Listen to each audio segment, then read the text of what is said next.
It's an otherworldly landscape, often called the land of fire and ice.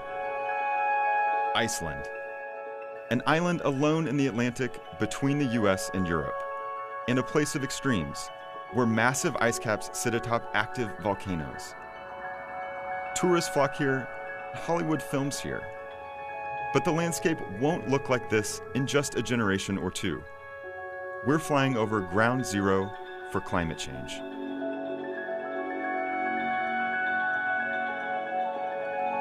Here's the situation. Humans are burning massive amounts of fossil fuels, like coal, oil, and natural gas.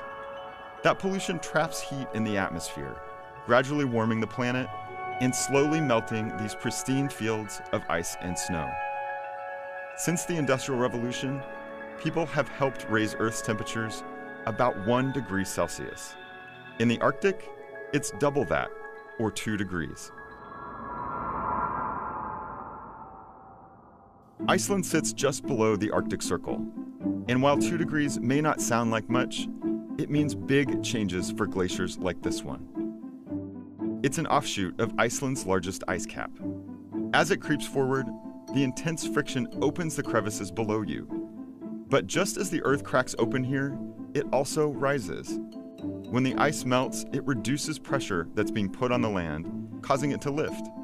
Scientists say some parts of Iceland are rising faster than any place on Earth. Where does all that melted ice go? One answer is glacial lakes, like this one. You can see the chunks of ice broken off from the glacier that are slowly turning into meltwater. But it doesn't stop here.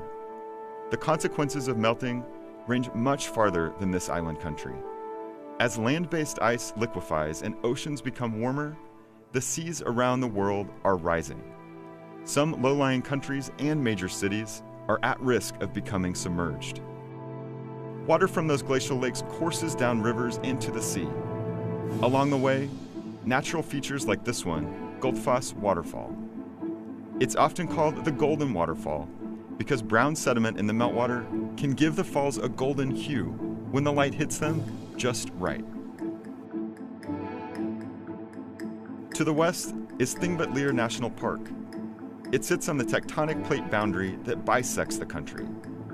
As the North American and Eurasian plates diverge, they create fault lines, canyons even, and earthquakes too.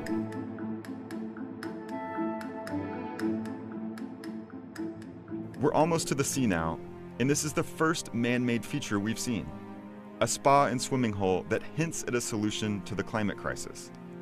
And coincidentally, it's Iceland's most famous tourist destination, the Blue Lagoon. This beautiful azure water is actually runoff from a power plant. That is a geothermal power plant, where energy is created when water is heated by magma. It's sustainable energy that emits healing waters instead of greenhouse gases. At this moment, Iceland's glaciers and ice all across the Arctic hang in the balance. Some researchers say this country's glaciers could be completely gone in 200 years. Other scientists expect the Arctic to be essentially free of summer sea ice by mid-century. That's trouble not just for Iceland, and not just for this ice, but for the entire planet.